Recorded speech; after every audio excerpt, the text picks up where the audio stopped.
ভূগোল, পরিবেশ ও দুর্যোগ ব্যবস্থাপনা, বাংলাদেশ ও আঞ্চলিক ভৌগোলিক অবস্থান। ভূগোল। জিওগ্রাফি শব্দটি কে সর্বপ্রথম ব্যবহার করেন?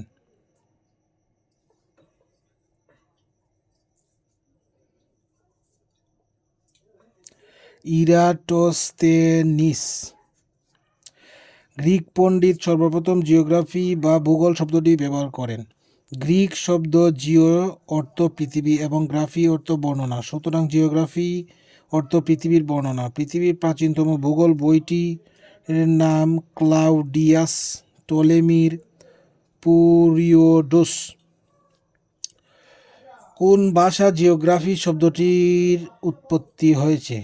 কোন ভাষা জিওগ্রাফি শব্দটির উৎপত্তি হয়েছে?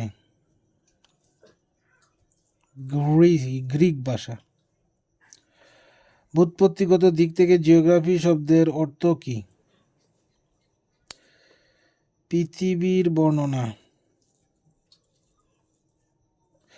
পৃথিবীর প্রাচীনতম ভূগোল বইটির নাম কি? পিরিয়ডস।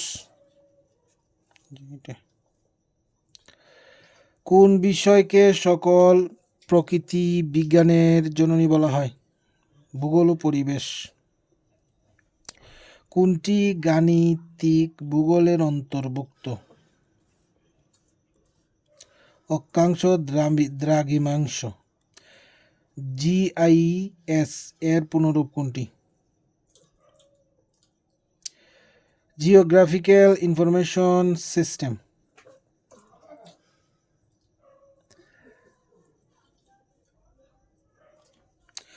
বাংলাদেশের ভৌগোলিক অবস্থান।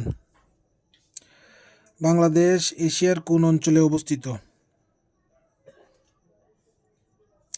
দক্ষিণ এশিয়া। এশিয়া মহাদেশের দক্ষিণ ভাগে ওরিয়েন্টাল অঞ্চলে অবস্থিত একটি দেশ হলো বাংলাদেশ। এর ভৌগোলিক অবস্থান 20 ডিগ্রি 34 পূরক উত্তর অক্ষাংশ হতে 26 ডিগ্রি 38 পূরক উত্তর অক্ষাংশ এবং 88 ডিগ্রি 01 পূরক পূর্ব দ্রাঘিমাংশ হতে 92 ডিগ্রি 41 পূরক পূর্ব দ্রাঘিমাংশ পর্যন্ত বিস্তৃত। বাংলাদেশের উত্তরে রয়েছে বিশাল হিমালয় পর্বতমালা এবং দক্ষিণে বঙ্গোপসাগরের বিশাল নীল জলরাশি। দক্ষিণ পূর্বে মিয়ানমার ছাড়া সমগ্র বাংলাদেশের বাকি সীমারেখা ঘিরে রেখেছে ভারত। বাংলাদেশের অবস্থান উত্তর অক্ষাংশের 20 ডিগ্রি 34 পূরক থেকে 26 ডিগ্রি 38 পূরক। বাংলাদেশের ভৌগোলিক অবস্থান কোনটি? 88 ডিগ্রি 01 পূরক থেকে 92 ডিগ্রি 41 পূরক পূর্ব দ্রাঘিমাংশ। কোনটির উপর বাংলাদেশ অবস্থিত? Tropic of cancer.